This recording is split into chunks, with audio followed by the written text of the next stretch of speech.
Success series में आपका स्वागत है।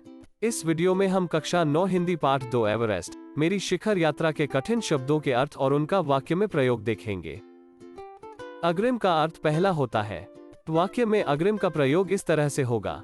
छेड़छाड़ करने के आरोप में जेल में बंद लड़कों की बुधवार को अग्रिम जमानत अर्जी खारिज हुई। अधिकांश का अर्थ होता है ज्यादातर। इसका प्रयोग वाक्य में इस तरह से होगा। ऋषि मुनि अपना अधिकांश जीवन भगवान की भक्ति करने में व्यतीत करते हैं। अनूठी का अर्थ अलग है। वाक्य में इसका प्रयोग इस तरह से होगा। भारत देश में एक व्यक्ति की अनूठी पहल, उसने 100 रुपए जुटाकर संकट काल में गरीबों की सहायता की।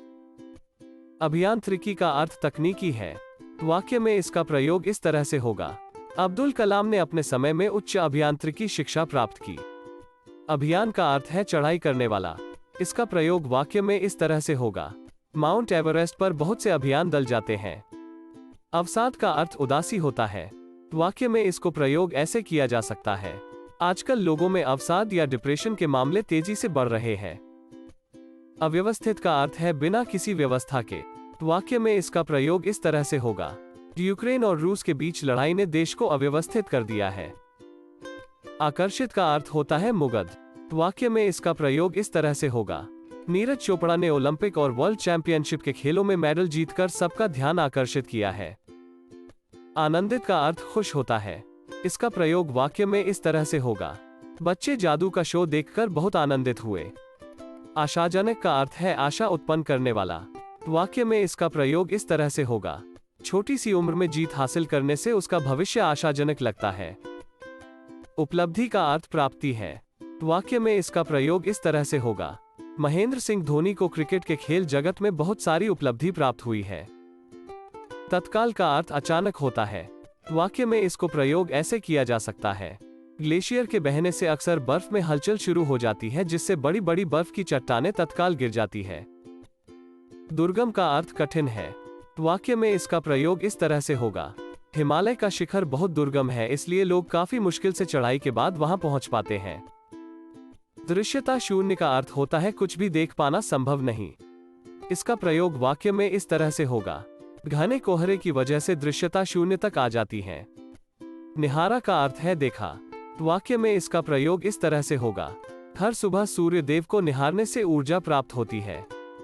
नौसिखिया का अर्थ होता है नया सीखने वाला। वाक्य में नौसिखिया का प्रयोग इस तरह से होगा।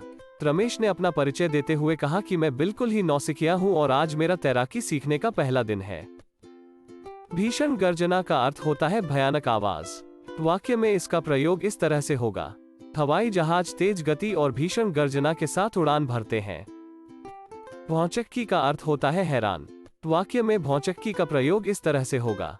उत्तराखंड की खूबसूरत वादियों को देखकर रश्मि भौचक्की होकर वहां की मनमोहक दृश्यों को निहारती रही। विचित्र का अर्थ होता है विशेष। वाक्य में विचित्र का प्रयोग इस तरह से होगा। अमृता शेरगिल की चित्रकला देखकर लोग उनकी कला के प्रति विचित्र रूप से आकर्षित थे। विस्तृत का अर्थ है विस्तार। वाक्य में इसका प्रयोग इस तरह से होगा। अमेज़न जंगल विस्तृत रूप से 55 लाख वर्ग किलोमीटर में फैला हुआ है। शंकु का अर्थ नोक है। वाक्य में इसको प्रयोग ऐसे किया जा सकता है। एवरेस्ट शंकु की चोटी पर इतनी जगह नहीं होती कि वहां ज्यादा लोग खड़े हो सके। संतोषजनक का अर्थ राहत भरा है। इसका प्रयोग वाक्य में इस तरह से होगा। सरकार ने बाढ़ में फंसे लोगों के लिए राशन का प्रबंध करके संतोषजनक कार्य किया। संपूर्ण प्रवास का अर्थ होता है पूरे सफर के दौरान। वाक्य में इसका प्रयोग इस तरह से होगा।